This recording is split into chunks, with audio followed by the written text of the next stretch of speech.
Good morning friends, welcome to our YouTube channel Shri Sudarshan classes Sagwara. दोस्तों, मैं महेश पुरोहित आप सभी का हमारे यूट्यूब चैनल में हार्दिक स्वागत करता हूं। दोस्तों, आज आपको Himanshu Shukla sir solar system के बारे में बताएंगे। इसके हमने 3 पार्ट बनाए हैं, पार्ट 1, पार्ट 2 एंड पार्ट 3। तो दोस्तों, तीनों पार्ट आपको यूट्यूब चैनल पे हमारे अवेलेबल हो जाएंगे।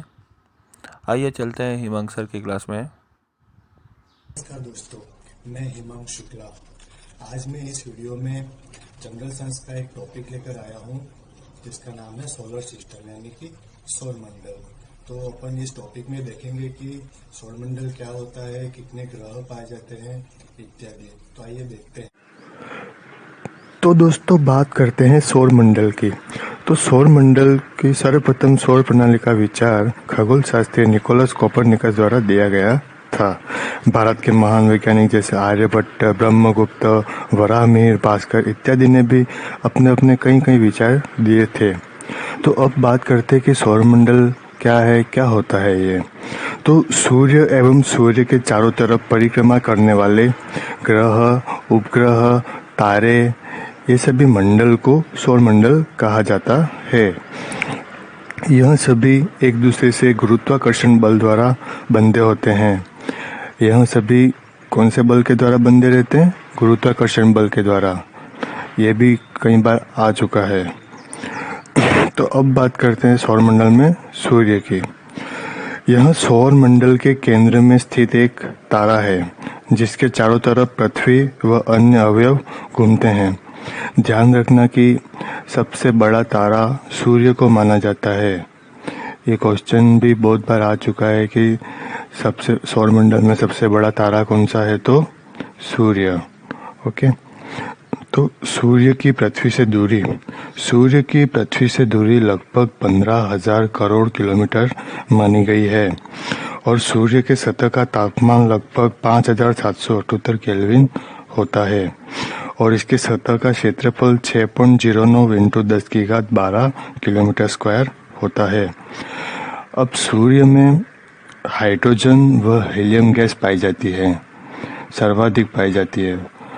क्वेश्चन आता है कई बार कि सूर्य में कौन सी गैसें सर्वाधिक पाई जाती है, तो हाइड्रोजन एवं हीलियम। तो अतः इसे हीलियम और हाइड्रोजन गैस एक विशाल गोला भी माना जाता है। सूर्य परमाणु विलय के द्वारा अपने केंद्र में ऊर्जा पैदा करता है। अभी सूर्य से निकलने वाली ऊर्जा का भाग ग्रहों से आते आते हमारी पृथ्वी में भी आता है, उसका छोटा सा भाग, और इसी छोटे भाग के कारण पेड़ पौधे ऊर्जा ग्रहण करके प्रकाश संश्लेषण के द्वारा भोजन बनाते हैं और मानव भी इसे धूप में रहकर तो विटामिन डी को प्राप्ति करता है।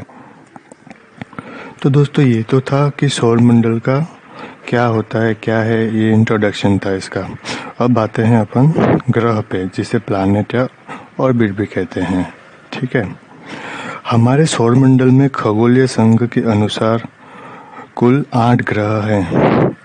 आता है क्वेश्चन कि हमारे सौरमंडल में खगोलीय संघ के अनुसार कितने ग्रह माने गए हैं, तो कितने हैं? 8। ठीक है, जो निम्न हैं, जिनको सूर्य से दूरी के आधार पर क्रम में लिखा गया है। ये 8 निम्न हैं। पहला है बुध, जिसे मर्क्यूरी कहते हैं। दूसरा है शुक्र, जिसे विनस कहते हैं। तीसरा पृथ्वी, जिसे अर्थ कहते हैं। चौथा मंगल, जिसे मार्स कहते हैं। पांचवा बृहस्पति, जिसे जुपिटर कहते हैं। छठा शनि, जिसे सेचुरन कहते हैं। सातवां अरुण, जिसे यूरेनस कहते हैं। आठवां वरुण, जिसे नेपच्यून कहते हैं। तो ये तो थे 8 ग्रहों के नाम। अब दोस्तों, इस डायग्राम से समझना कि इसमें ग्रह कैसे पाए जाते हैं। अब देखो, सूर्य बना हुआ है, उसके पास कौन सा होता है? सबसे पास सूर्य के सबसे निकट बुध ग्रह। उसके बाद आता है शुक्र ग्रह। उसके बाद हमारी पृथ्वी आती है। उसके बाद मंगल ग्रह आता है। उसके बाद बृहस्पति आता है। उसके बाद शनि ग्रह आता है। उसके बाद अरुण आता है और अंतिम में वरुण आता है। जो मैंने लाल शाही से अंकित किए हैं वो उसके आकार है, यानी कि बृहस्पति पे मैंने 1 लिखा है तो वो आकार में सबसे बड़ा है। उसके बाद आता है शनि, द्वितीय स्थान पर शनि आता है, तृतीय स्थान पर अरुण, फोर्थ स्थान पर वरुण, फिफ्थ स्थान पर हमारी पृथ्वी, सिक्स्थ पर शुक्र, 7 पर मंगल ग्रह और 8 पर बुध ग्रह आता है। ठीक है, तो इस डायग्राम से आप समझ सकते हैं कि एक तो सूर्य के पास कौन से हैं और आकार में कौन से हैं, तो मैंने दोनों इस डायग्राम में सेट कर दिए हैं। अब हम इन 8 ग्रहों को थोड़ा डिटेल से पढ़ेंगे। तो पहला ग्रह आता है बुध, जिसे मर्क्यूरी कहते हैं। सूर्य के सबसे निकट पाए जाने वाला ग्रह है। क्वेश्चन आता है कि सूर्य के सबसे निकट पाए जाने वाला ग्रह कौन सा है। 4 ऑप्शन रहेंगे, बुध, शुक्र, मंगल, बृहस्पति। तो आप क्या राइट करोगे?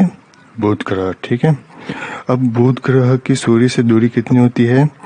5.79 करोड़ किलोमीटर। सूर्य से दूरी कितनी होती है? 5.79 करोड़ किलोमीटर। बुध ग्रह सूर्य की एक परिक्रमा पूर्ण करने में 87 दिन और 23 घंटे लगाता है। सूर्य की एक परिक्रमा पूर्ण करने में यह 87 दिन और 23 घंटे लगाता है। कई एग्जामों में ये दिन आते हैं कि कितने दिन ये सूर्य की परिक्रमा करने में पूर्ण लगाता है। बुध ग्रह पर वायुमंडल नहीं पाया जाता है। अब किसी भी ग्रह पर वायुमंडल नहीं पाया जाएगा तो स्वाभाविक बात है कि वहाँ पर जीवन का कोई अस्तित्व नहीं होगा, और वहाँ का तापमान ही इतना है कि लोग वहाँ पर रह भी नहीं पाएंगे, जीवन का कोई अस्तित्व नहीं रहेगा। अब इस ग्रह पर तापमान दिन में रहता है 466 डिग्री सेंटीग्रेड। दिन में कितना रहता है? 466 डिग्री सेंटीग्रेड। और रात में रहता है -183 डिग्री सेंटीग्रेड। इस तापमान पर मानव के जीव रहने का तो कोई अस्तित्व पैदा ही नहीं होता है। और यह आकार में 8वें स्थान पर पाया जाता है, यानी बुध ग्रह आकार में सबसे अंतिम में पाया जाता है और सूर्य के सबसे निकट में पहला पाया जाता है।